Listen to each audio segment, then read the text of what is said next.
Good Morning Business, French Tech. À 6h44, la French Tech. Donc aujourd'hui, avec Abdelkrim Talaoui, le fondateur d'Octopic. On a envie de parler d'IA et de Big Data avec vous. Mais on va quand même d'abord parler de votre participation au G20 des jeunes entrepreneurs.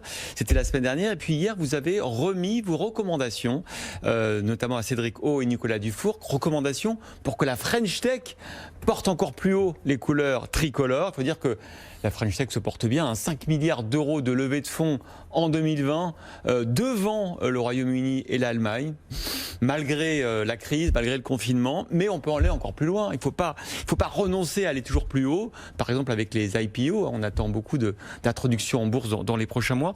Vos recommandations, Abdelkrim Talaoui, il y en a une qui m'intéresse beaucoup, c'est notamment le Small Business Act à l'européenne, c'est-à-dire, au fond, de contraindre les grands groupes, quand ils passent des appels d'offres, à en réserver une partie aux jeunes entreprises. Oui, effectivement, c'est une des recommandations qui a été portée par Octopic notamment, qui s'inspire d'une recommandation, d'un point juridique porté par l'Union européenne, mais pas seulement. Ouais. Hein. L'objectif pour nous, ça a été d'inciter en fait les grands groupes, les grosses ETI, à faire travailler les startups et les PME. Nous pensons que les startups PME peuvent être les grands groupes de demain et doivent l'être. Effectivement, vous parliez de French Tech, mais quand même dans les 20 dernières années, il n'y a pas de gros mastodontes européens et français.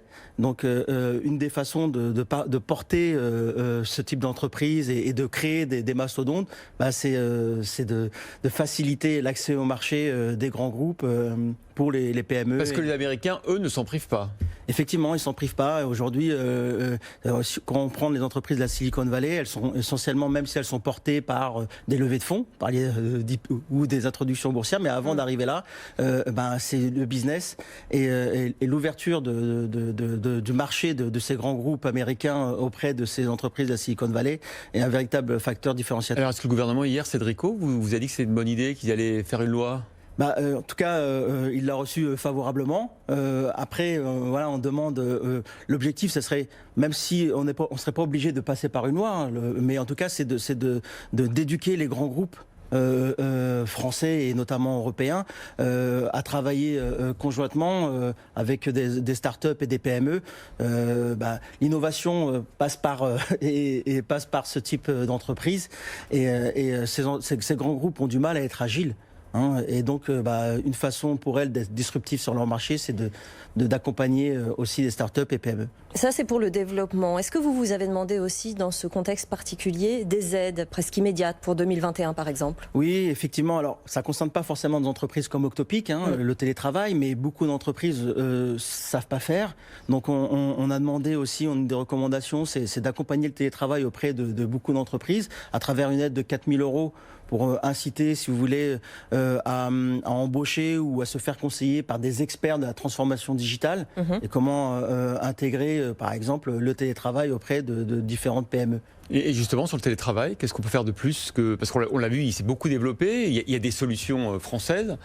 Comment on fait pour qu'elles soient encore mieux mises en œuvre ? En fait, le mieux, ça serait qu'on arrive vraiment à gérer cette crise Covid. Mais un des enjeux du télétravail aujourd'hui, c'est le lien social. Des entreprises comme la nôtre, par exemple, comme Octopic, qui sont dans le big data et dans l'innovation, entreprises où il y a beaucoup de recherche et de développement, on a besoin de créativité. Donc, l'un des véritables enjeux aujourd'hui, en tout cas, si on veut continuer à performer dans le business et dans les sujets d'innovation, c'est de créer une émulation à travers le travail, c'est chose qui n'est pas évidente.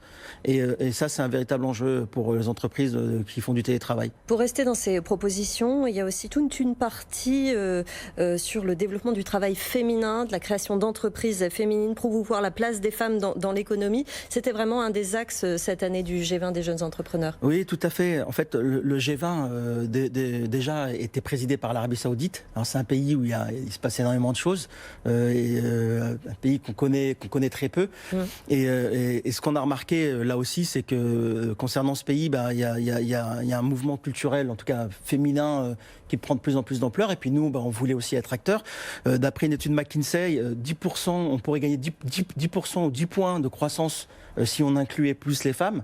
Donc c'est un véritable enjeu. Et l'objectif, là, ce que nous on a proposé, c'est effectivement de coacher, de mentorer, de rendre plus inclusif en fait l'entrepreneuriat féminin. Et c'est vrai que c'est quelque chose qu'on voit pas trop. Et voilà. Et qui doit encore être aidé. Oui, alors. Oui, mais regardez le Next 40, on a regretté l'an dernier quand on a vu la liste. Parmi les 40 entreprises sélectionnées par le gouvernement et la French Tech, une seule est dirigée par une femme. Bah, c'est exactement ça. Donc là, il faut véritablement une incitation politique. On fait comment concrètement? Qu'est-ce que vous avez proposé Ce que je vous disais, du coaching, du mentoring, de l'accompagnement, débloquer des fonds spécifiques parce qu'il y a un rattrapage à faire, clairement. Donc des fonds spécifiques pour des projets portés par les femmes.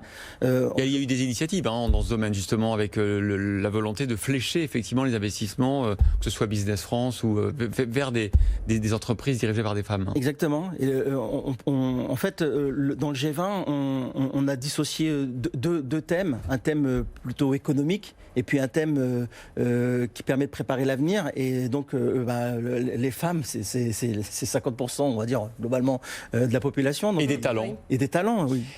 Octopic est une société de conseil de formation dans le big data et l'intelligence artificielle. On dit souvent que l'IA, c'est le big data, le nerf de la guerre de la prochaine révolution. On en est où en France, puisque vous conseillez au jour le jour les entreprises pour les aider à comprendre les implications de tout ça pour elles. Est-ce qu'il y a des déclics qui se produisent? C'est un sujet, déjà c'est des technologies très complexes qui ne sont pas à la portée de tout le monde. Mais vous êtes là pour évangéliser. Exactement. C'est 2000 heures de formation cette année, en 2020, pour Octopic. Donc on est là pour évangéliser et aider nos clients à maturer ces sujets. On n'est qu'au début. 2020, c'est l'équivalent de 1910 pour l'électricité. D'accord. Donc c'est la même chose, c'est une nouvelle révolution et il y a besoin encore de beaucoup de travail. On est en retard par rapport à la Chine, par exemple?